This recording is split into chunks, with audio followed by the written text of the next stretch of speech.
Bueno, para entender cuál es el sentido de estos momentos estandarizados, que son los que definimos como alfa sub k, ¿sí? Como mu sub k dividido el desvío estándar a la k. Acuérdense que el desvío estándar es la raíz cuadrada de la varianza, o sea, la raíz cuadrada de mu sub 2.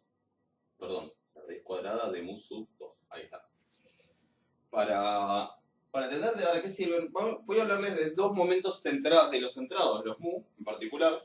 Uno es mu sub 3 y otro es mu sub 4. Estos son los dos que son relativamente útiles, ¿sí? Que uno le saca información más o menos clara, más o menos visible para nosotros, cosas que podemos ver sobre la forma de la distribución. Los que siguen no es que nos sirvan para nada, pero es cada vez más difícil de sacarles una interpretación. Es como cada vez más rebuscada la interpretación y no se entiende del todo claro. Pero piensen que mu sub 3 es esto, es la esperanza de x menos m1, porque es un momento centrado, y elevado al cubo.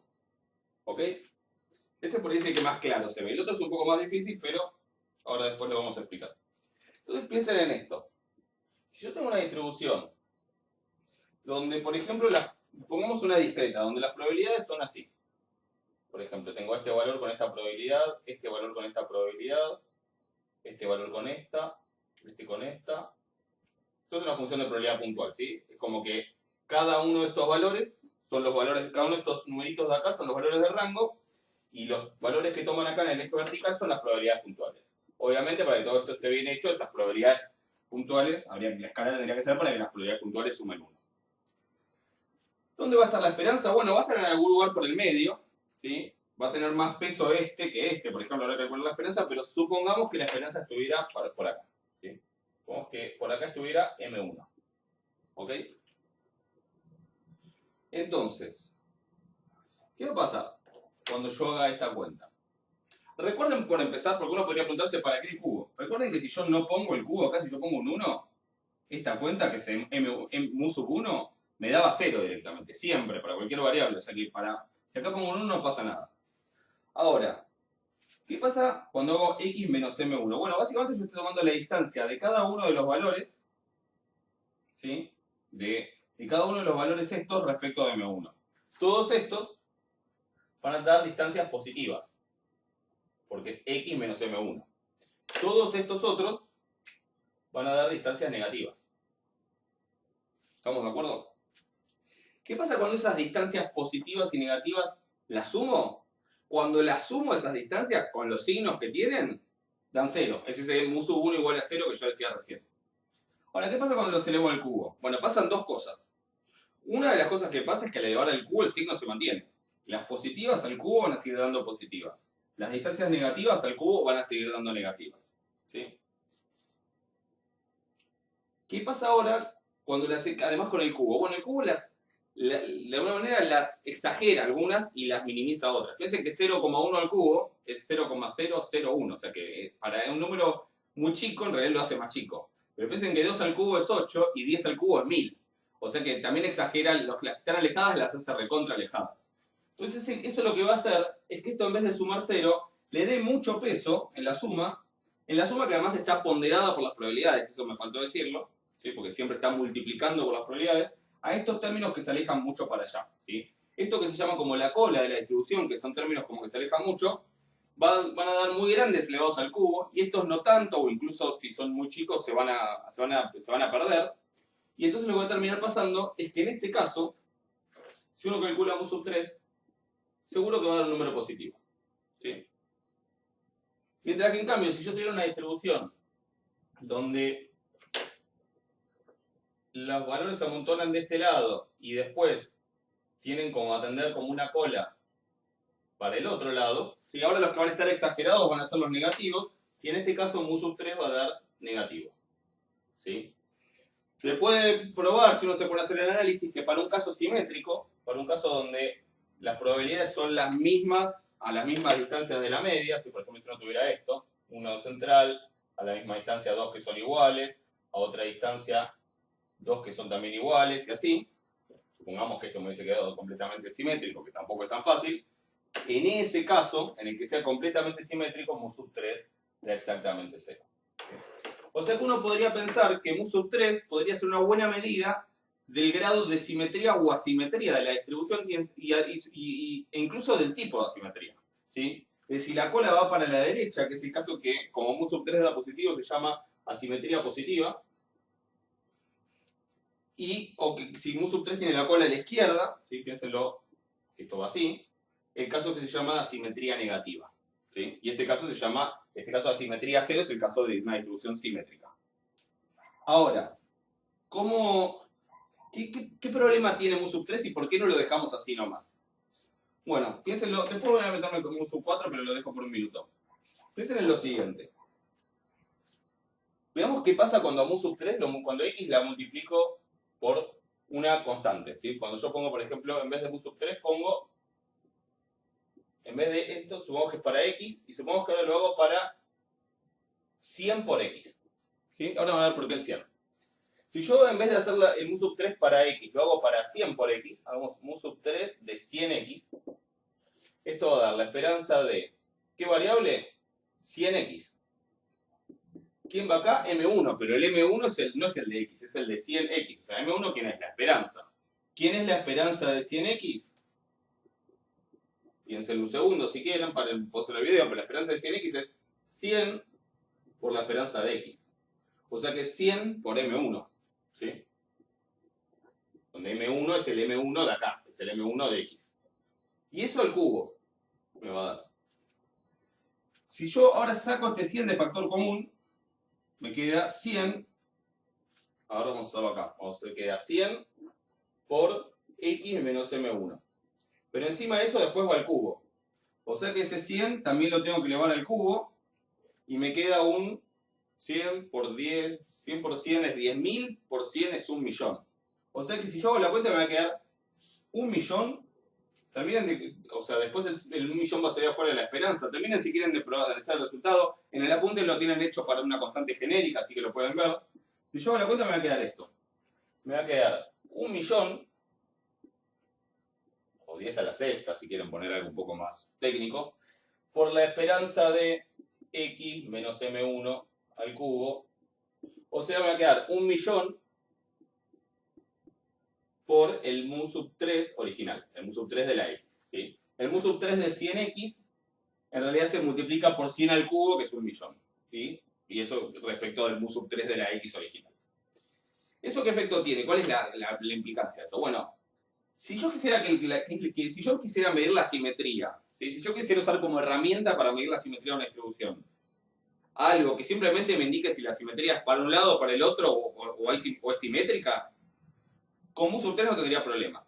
Pero uno también quiere una herramienta que en alguna medida mida hasta qué punto es muy asimétrica o poco asimétrica la distribución, cosa de incluso poder comparar, decir, bueno, esta distribución es más simétrica que esta, ¿sí?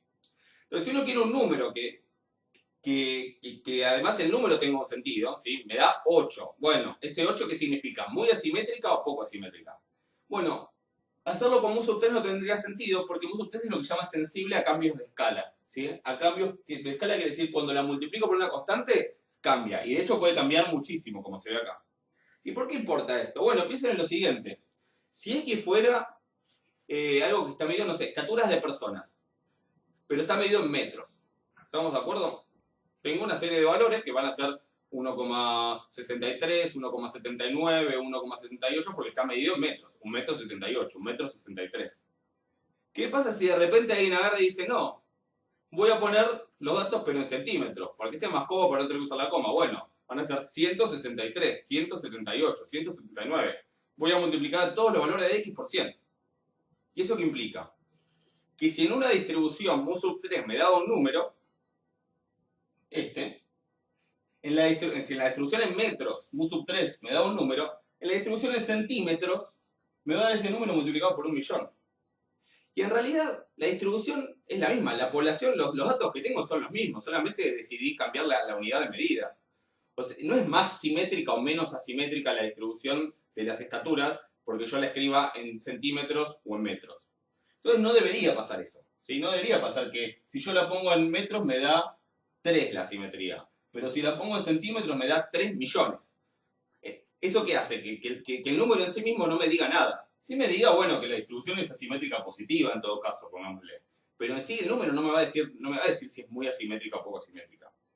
Entonces, lo que quiero para poder medir la asimetría es algo que no sea sensible a cambios de escala. Que si yo lo multiplico por una constante, no cambie ese número. ¿Sí? Cosa que no solamente el signo me sirva, sino que también el valor absoluto me diga si es muy simétrica o poco asimétrica. ¿Sí? Qué sé yo, una distribución. Yo quisiera algo que si un número que si me da 0,02, que es casi simétrica, aunque sea apenas asimétrica, y que si me da 38, sea muy asimétrica. ¿Sí? No un número que ese 38, según en qué unidad lo estoy midiendo, puede significar que es recontra asimétrico o casi simétrico. ¿Se entiende? Espero que sí. Si no, en la clase de consulta lo veremos. Entonces, ahí es donde entran en juego los momentos estandarizados. ¿Sí? Esta estandarización que acá representa el desvío de Viola acá, lo que hace es sacar esa sensibilidad al cambio de escala. Y les muestro por qué y después les cuento que es mu sub 4 y que es alfa 4.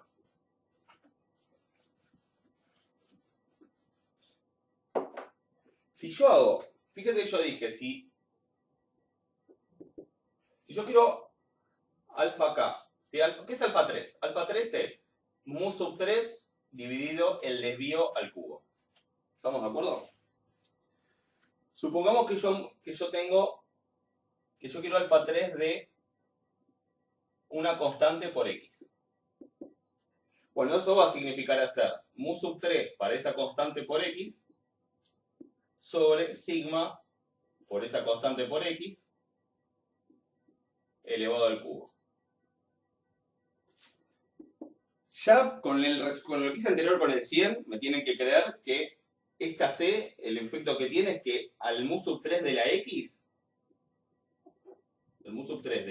al momento de centrado de orden 3 de la X, lo multiplica por C al cubo. Que en nuestro caso era 100 al cubo, que era 1.000.000.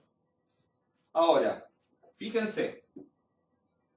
Se puede probar que, una propiedad de la varianza. Si yo tengo el sigma de C por X, ¿sí?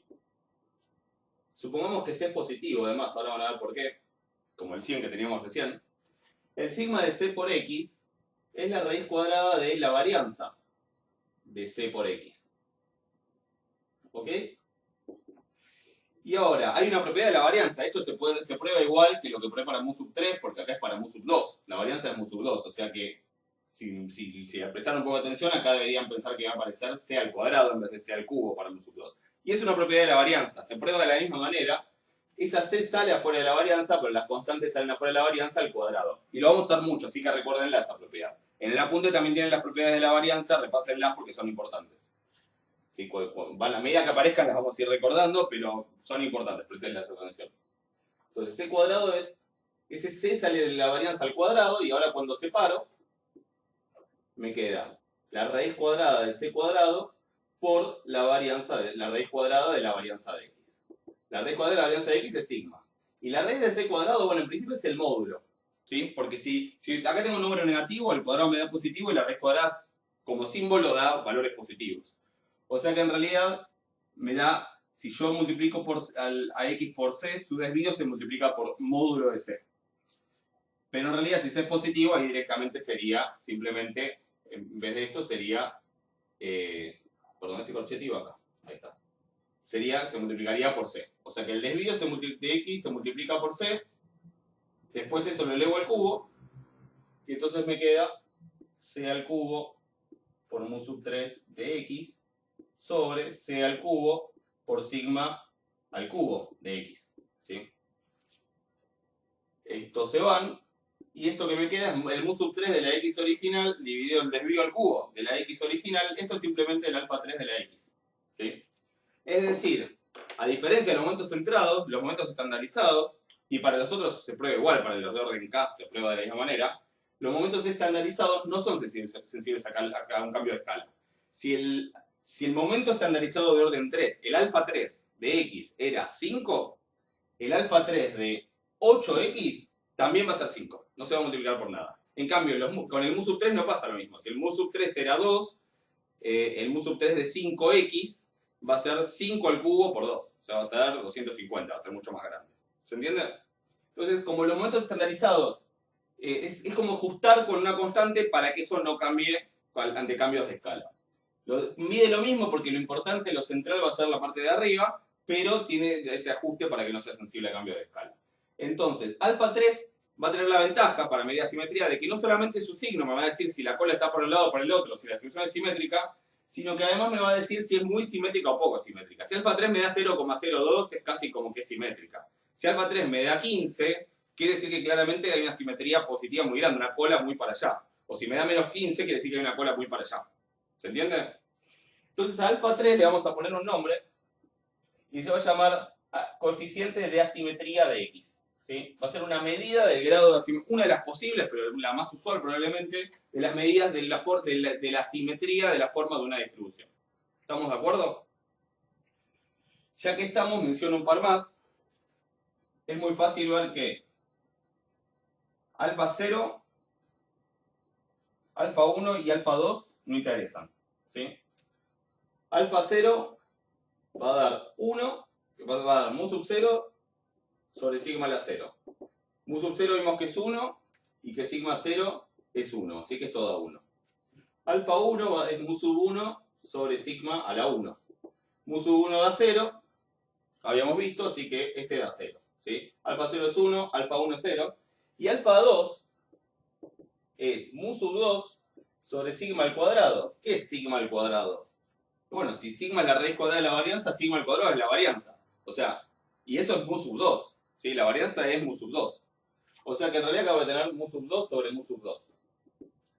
Conclusión, alfa 2 es 1, o sea que tampoco interesa. En cualquier distribución da siempre lo mismo. Esos son los momentos aburridos.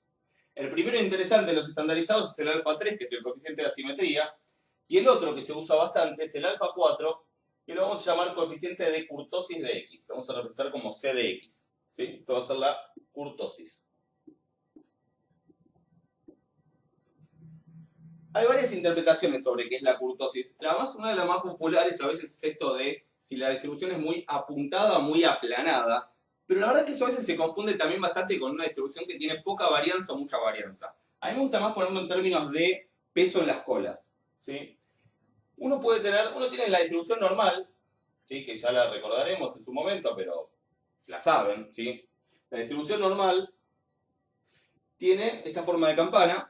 Pero además hay una característica específica de la distribución normal que si esta era la media, y uno a la media le sumaba el desvío estándar, por ejemplo, hacía mu más sigma y mu menos sigma, en esta área había una cierta probabilidad, que ahora no me acuerdo exactamente, pero era 60 y pico, ¿sí? Había un 0,60 y pico de probabilidad, y era siempre la misma, era 0,60 y algo, y era la misma independientemente de quién sea mu y de quién sea sigma. En todas las normales, esta probabilidad era siempre la misma. Y si tomamos desde mu más 2 veces el desvío y mu menos 2 veces el desvío, entre esas mu menos 2 veces el desvío y mu más 2 veces el desvío había siempre la misma probabilidad, que creo que era algo así como aproximadamente el 95% de la probabilidad. Y eso era lo mismo para todas las normales con cualquier mu y cualquier sigma. ¿Sí? Y entre 3 más o menos 3 veces el desvío había más del 99% de la probabilidad. Eso, como la normal se toma como una especie de patrón porque tiene un montón de propiedades buenas, una de ellas que tiene que ver justamente con el teorema central del límite, que ya veremos de vuelta en su momento. Uno tomaría esto como la manera natural en la que se distribuye la probabilidad. ¿Sí? Más y menos tantos desvíos debería haber un tanto por ciento, un 95%, más de un 99% de probabilidad, etc. Sin embargo, hay otras distribuciones, como la T de Student, por ejemplo. Si uno hace una T de Student con 2 grados de libertad, por decir cualquier cosa, ya vamos a volver sobre la T de Student. Uno también la mira y la forma es medio de campana, ¿sí? O sea, como que a simple vista no se ve muy distinta. Pero si uno empieza a tomar las mismas cosas, mu menos 2 sigma y mu más 2 sigma, se encuentra con que ahí adentro, ¿sí? Esta probabilidad que hay acá, en vez de ser entre mu menos 2 sigma y mu más 2 sigma, un 95% aproximadamente como la normal, es bastante menos de un 95%. No me acuerdo el número ahora. Pero bueno, sale con la tabla de la T-Student se puede calcular eso. ¿Sí? Si alguien se acuerda cómo se usaban, pueden ir viéndolas después. De todos modos, cuando volvamos en la práctica 3 vamos a volver a hablar de la T-Student y cómo se usaba la tabla y todo eso. Pero digo, ahí adentro hay que tener menos del 95% de probabilidad, bastante menos de hecho. ¿Sí? Es como que en las colas, ¿sí? Mientras que en las colas de acá me quedaba un 0,05% de probabilidad, en las colas de acá me queda más de un 5%, me queda bastante más de un 5%. En ese caso se dice que esta distribución tiene colas pesadas. ¿Sí? Tiene colas pesadas, tiene colas con mucha probabilidad. ¿Sí? Como que le cuesta. ¿Y eso que implica además ese tipo de distribuciones? Que estos valores más menos 2 sigma, no sé si habrán escuchado alguna vez hablar de las metodologías 3 sigma, 4 sigma, que es como esto de decir, bueno, yo sé que entre tanto y tanto es muy poco probable. Bueno, eso es cierto si estoy en una normal.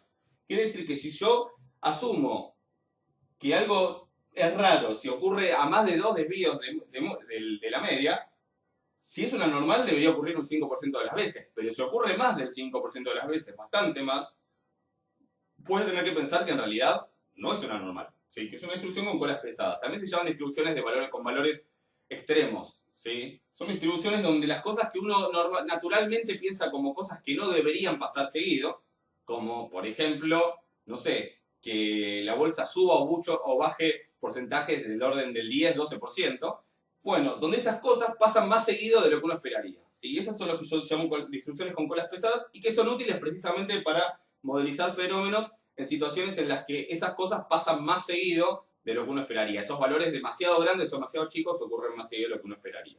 ¿Sí? Por el contrario, si uno tuviera una situación en donde en esas colas se acumula bastante menos del 95%, o si tomo 3 sigma, bastante menos del 1 o del 0,5%, en esos casos se habla de colas livianas. ¿Sí? ¿Qué tiene que ver todo esto con la kurtosis o con alfa 4? Bueno, que se puede probar que en la normal la kurtosis da siempre 3. ¿Sí?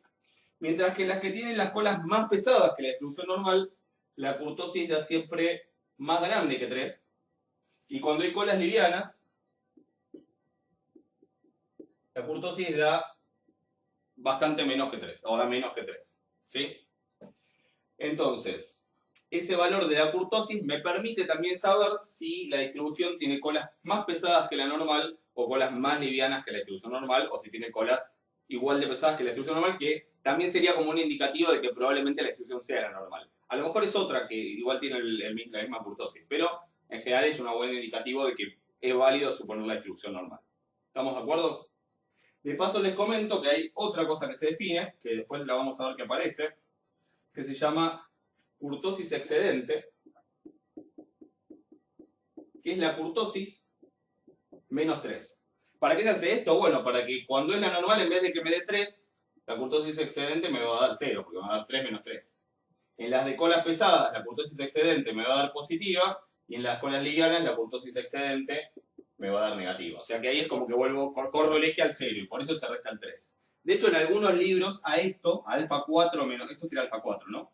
A alfa 4 menos 3 directamente le llaman kurtosis. Y en algunos software también, cuando vayan a un libro, a un software y hablen de kurtosis, vayan a ver cuál es la definición que usan, porque a veces usa esta, alfa 4, y a veces es alfa 4 menos 3. Yo para distinguirlas voy a llamar alfa 4 la kurtosis y alfa 4 la kurtosis excedente, que igual tiene interés porque va a aparecer naturalmente después en otro contexto. ¿Sí? Pero bueno, eso para recordar algo que probablemente ya lo charlaron en estadística 1, pero sí lo recordamos. Y así también lo ponemos un poco en... Yo esa interpretación de muy apuntada y poco apuntada o muy aplastada, es como que entiendo lo que quieren decir, pero en realidad están hablando más bien de esto. ¿Sí? Porque después, cuando uno tiene una normal con diferentes varianzas, en realidad las ve así. Una normal con más varianza que esta va a ser así, con menos varianza, perdón, va a ser así, y con más varianza va a ser así. Y entonces no es tan obvio, digamos, que en realidad todas estas tienen la misma kurtosis, todas son lo que se llama mesocúrticas en el contexto de estadística 1. Acá las que tienen las colas pesadas serían las platicúrticas, estas serían las leptocúrticas, las de colas livianas. Pero no es tan claro que tenga que ver con si es muy así o muy así, porque sino más bien con qué está pasando en las colas, ¿sí? Por eso alfa 4, bueno, se llama kurtosis y sirve un poco para medir eso, entre otras interpretaciones posibles. Yo me voy a quedar con esa. Y si le resto 3 es lo que llamamos kurtosis excedente. Además, alfa 5, alfa 6 tienen interpretaciones, pero son interpretaciones, si quieren búsquenlas, son cada vez más rebuscadas. ¿Sí? Miden la relación entre cuánto hay en las colas y cuánto en esta zona que a veces llaman los hombros de la distribución. Es como, se empieza a poner como medio raro y rebuscado. Yo no lo veo mucho, digo, tampoco es lo que más se usa, pero existen algunas interpretaciones para alfa 5, alfa 6, hasta ahí nomás. Pero estas son como las más importantes. ¿Estamos de acuerdo? Vamos a ver entonces, para terminar, un ejemplo retomando una función de densidad que habíamos usado el otro día también como ejemplo, que era esta que valía x más 1 entre menos 1 y 0, un cuarto entre 0 y 2, y 0 en cualquier otro caso. Les recuerdo, repito, el gráfico. Sí, era algo así. Acá estaba el menos 1, el 1, el 2. Acá estaba un cuarto, acá estaba el 1. Y entonces se tenía esta forma. Era así, así y así. Y dijimos que no importaba mucho, más allá que acá en la densidad lo dice, no importaba mucho qué pasaba, por ejemplo, en este punto o en este punto, porque lo que le pasa en un punto de la densidad no afecta a todas las cuentas que vamos a hacer, como por ejemplo en su momento calcular probabilidades o calcular la función de distribución, y tampoco va a pasar cuando calcule esperanzas, momentos de cualquier orden, porque en realidad, como vos siempre veas, en las continuas lo que voy a estar haciendo siempre es integrar con algo por la función de densidad, lo que yo cambie en un punto no va a cambiar el resultado final. O sea que, si bien yo acá puse como que en 0 vale 0 más 1, o sea 1 y no un cuarto, en realidad si tomarle la que vale un cuarto tampoco cambia la cuenta. ¿Sí? Entonces, ¿qué pasa si yo quiero calcular la esperanza de x? ¿Sí? Para calcular la esperanza de x, como x es una continua, con una función con una densidad, es decir, una absolutamente continua, lo que vamos a hacer es calcular la integral desde menos infinito hasta más infinito de x por la función de densidad de x. ¿Sí? Y acá es donde aparece de vuelta el mismo problema. ¿Qué pongo donde dice f de x? Porque pongo x más 1, pongo un cuarto, pongo un 0. Bueno, depende de dónde estés. Y acá me dice que estoy en cualquier número real. Así que en teoría lo que tengo que hacer es separar en casos. Una cosa va a pasar entre menos infinito y menos 1. Otra cosa va a pasar entre 1 y 0. Otra va a pasar entre 0 y 2. Y otra va a pasar de 2 en adelante. Fíjense que como cuando la f vale 0, toda esta cuenta da 0, la integral de 0 da 0, los tramos donde vale 0 no me importan. O sea que por más que yo podría escribir como que es la integral desde menos infinito hasta menos 1, más la integral desde menos 1 hasta 0, más la integral desde 0 hasta 2, más la integral desde 2 hasta más infinito, esas dos de menos infinito a menos 1 y 2 a más infinito van a dar 0, así que ya ni las escribo. ¿Sí? Y ahora en más, cuando trabajemos con densidades, esta parte de alguna manera la vamos a omitir. Yo la pongo en la definición para que quede claro que la estoy definiendo para todo R, como les dije que se define una densidad, pero en realidad a la hora de las cuentas, ¿influye? Sí, influye en que justamente esos tramos no se toman. O sea, no es que no influye. Influye en el sentido de que no voy a tener en cuenta esas partes. O sea que yo directamente esto lo voy a escribir como la suma de solamente dos integrales. La parte que va desde menos 1 hasta 0, que es esta, ¿sí? De x por la densidad, más la parte que va desde 0 hasta más infinito. Perdón, desde 0 hasta 2. ¿Por qué no escribo las otras dos? Porque ya sé que van a dar 0. Listo, ni me gasto. Y ahora sí, entre menos 1 y 0, puedo poner, en vez de f de x, entre 1 y 0, puedo poner x más 1. Es la integral desde menos 1 hasta 0 de x por x más 1. ¿Ok? Más la integral desde 0 hasta 2 de x por, y ahora donde dice f de x, puedo poner un cuarto porque estoy entre 0 y 2. De vuelta, ¿qué pasa con el 0? ¿El 0 no tendría que poner x más 1? No importa. Ya dijimos que un único punto de la densidad no me va a cambiar el valor de la integral. ¿Sí? Eso me lo tienen que creer, tampoco es que lo probé, pero ya lo dijimos. Es x por un cuarto, diferencial x. Entonces ahora hago la cuenta y me da. Acá es la integral de, lo resuelvo acá arriba para no tener que escribir más. Esto es x al cuadrado más x. Y esto es x sobre 4, un cuarto de x. Así que acá tengo que buscar una primitiva de esto. Bueno, sería x al cubo sobre 3 más x al cuadrado sobre 2. Insisto, si tienen dudas sobre integrales, pónganse a repasar. Cualquier cosa me consultan porque vamos a hacer un montón de integrales. Y peor, no la práctica que viene, no la práctica 1, pero la práctica 2, ya creo que ya se los dije en la primera clase. Integrales dobles. O sea que pónganse a repasar integrales dobles porque las vamos a usar. No vamos a usar cosas re complicadas, pero lo básico de cómo armar la región y todo eso, tienen que saberlo. Después en general vamos a integrar polinomios o alguna exponencial, nada muy rebuscado. No porque no haga falta, sino porque los ejemplos que vamos a tomar van a ser esos para simplificar. Y esto va entre menos 1 y 0. Y acá x sobre 4 es x al cuadrado sobre 8. Eso entre 0 y 2. ¿Y esto qué me da? Bueno, esto en 0 me da 0.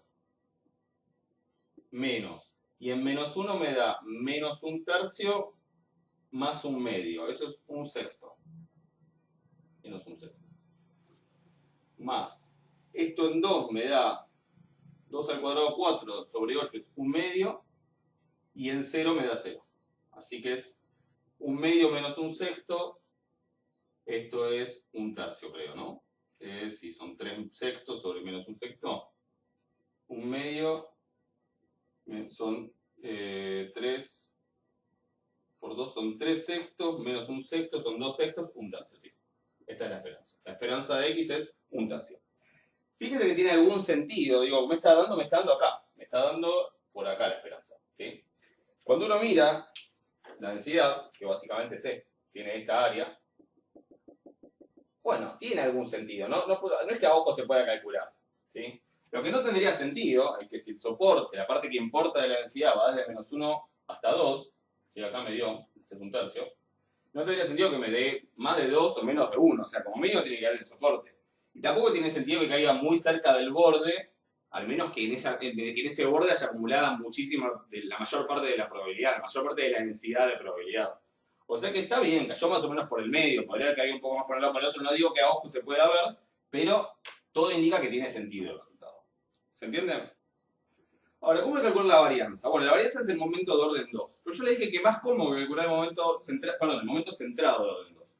Yo le dije que más cómodo que eso era usar una fórmula que me decía que la varianza se podía calcular como el momento natural de orden 2 menos el momento natural de orden 1 al cuadrado. O sea, menos la esperanza al cuadrado. La esperanza ya la tengo. ¿Sí? La esperanza, que es M1, es 1/3. O sea que en realidad lo que me faltaría es calcular M2. Si calculamos M2, ya vamos a tener listo el todo para calcular la varianza. Así que hagamos esa cuenta. Vamos a borrar acá.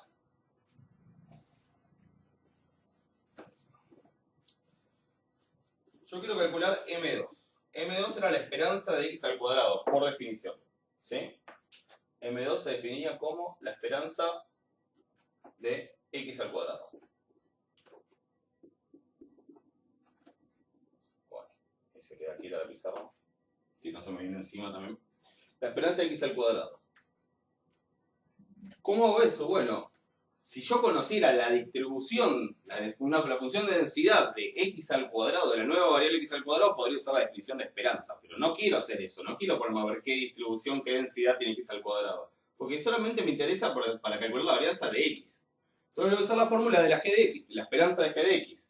Voy a hacer lo mismo que con la esperanza, integral de menos infinito más infinito, que tenía X por la densidad, pero en vez de poner X por la densidad, ¿qué voy a poner? Bueno, esta función, voy a poner X cuadrado. X cuadrado minúscula porque esta es la variable de integración, acá es la transformación que tengo, ¿sí? Pero bueno, o sea, simplemente poniendo X cuadrado minúscula por la densidad ya puedo calcular la esperanza porque tengo esa propiedad que me dice que va a dar lo mismo que si yo me tomara el trabajo de buscar cuál es la densidad de esta nueva variable y acá pusiera X por la nueva densidad o Y por la nueva densidad escrita con Y o lo que fuera.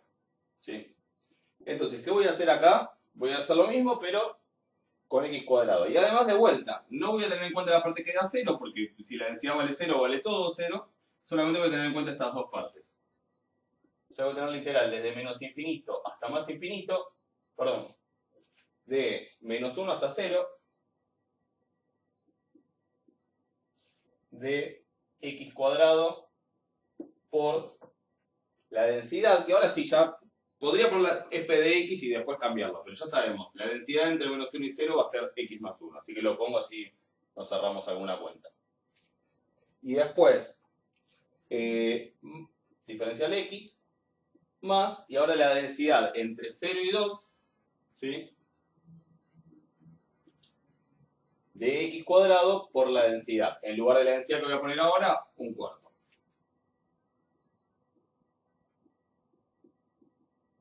¿Y ahora qué me queda?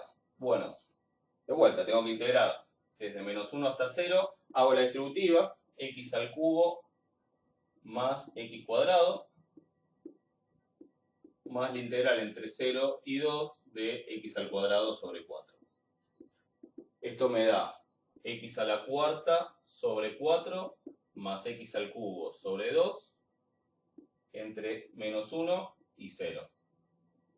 Más x al cubo sobre... Es un cuarto por x al cubo sobre 3. Es x al cubo sobre 12. Eso entre 0 y 2. ¿Sí? Hago la cuenta. Ahora hago la cuenta acá arriba. ¿Qué me da la cuenta? Me da... en 0 me da 0. Si 0 cuartos más 0 medios me da 0. Menos, si hago barro, en menos 1 me va a dar un cuarto menos, perdón, un cuarto más menos un medio. O sea, un cuarto menos un medio. O sea, hay que tener mucho cuidado con los paréntesis en esta parte del cálculo. Eso es esta parte. Y esta parte me va a dar 2 al cubo 8 sobre 12 menos, y en 0 es todo a 0. ¿Sí? Así que tenemos menos un cuarto más un medio. Esto es un cuarto más 8 sobre 12 es dividido por 4, me da 2 tercios. Y esto me da 3 más 8, 11, 12avos. Esto es m sub 2. Y acá es donde no hay que equivocarse, porque es donde uno es como dice, en el parcial sobre todo, digo, ¿verdad? En el parcial que algún día vamos a tener en algún momento de la vida. ¿Sí? Acá es donde uno ya está cansado de hacer cuentas y de ver que a la cuarta, que a la quinta, que este menos, que si la re con el menos o no, que si me llegó a dar negativo ya me puse nervioso porque sé que m2 no puede dar negativo porque x está al cuadrado. Entonces esas son cosas que uno ya se va dando cuenta. Si se dieron cuenta de eso, a lo mejor tuvieron que volver a hacer todo y ya están cansados y llegan acá y dicen, bueno, listo, la varianza es 11. No, eso es m2. m2 no es la varianza. No es que va a estar pésimo el ejercicio, pero no va a estar bien. Y muchas veces es por simple cansancio, ¿eh? Porque uno llegó hasta ahí ya harto de hacer cuentas y dice, sí, todo eso es la varianza. No. ¿Vale? Y digo, como regla general para cualquier examen, sobre todo de materias de matemática, terminan el ejercicio, miren qué está, si tienen una cadena de igualdades, miren qué calcularon. ¿Sí? Yo digo acá, dice igual, igual, igual, igual, igual. Tengo un montón de iguales, llego acá y dice que eso es M2. M2 es la varianza, no. También otra cosa, volver a leer el enunciado, a ver si contesté todo. Acá decía calcular esperanza y varianza. A veces uno está tan cansado que no se da cuenta que todavía le falta hacer algo, una parte del ejercicio y lo deja ahí y le queda un ejercicio incompleto por distracción nada más, y no porque no sabía hacer por ahí lo que faltaba, ¿sí? Sino que ya se cansó tanto de las cuentas que ya pensó que había terminado y no terminó. O sea que esas cosas hay que chequearlas. Esto no es la varianza, esto es M2. Sin embargo, ahora que yo sé que M1 es un tercio y que M2 es 11 doceavos, yo puedo decir que la varianza de X es M2 menos M1 al cuadrado, o sea, 11 doceavos menos un tercio al cuadrado. ¿Eso porque esa es la definición de varianza? Bueno, técnicamente no, la definición de varianza que tomamos es mu sub 2, el momento centrado de orden 2. Pero ya probamos que mu sub 2 se puede escribir en términos de los momentos naturales como m2 menos m1 al cuadrado, y es la fórmula que más seguido, casi siempre, vamos a usar a la hora de calcular una varianza. ¿Sí? También una con los factoriales, pero también en el fondo siempre todo se reduce a esto. Entonces, básicamente que me da, bueno, lo que esta cuenta, esto es 11 12 menos un noveno, y si multiplico por, no, a ver, y esto, ¿cuál sería? El denominador común es 20, no sé, bueno, no sé, 99, ¿cuál es el denominador común de esto? Esto es 4 por 3, esto es 3 al cuadrado, así que es, esto es por 3, 12 por 3, 24, no, 2 por 9, 18, 18 es.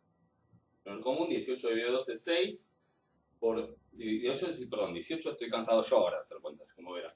18 dividido 12, no sé qué estoy haciendo ya. Bueno, terminen la cuenta ustedes, los dejo de tarea, ¿sí? Me cansé de hacer cuentas en serio, pero obvio que esa cuenta la pueden hacer.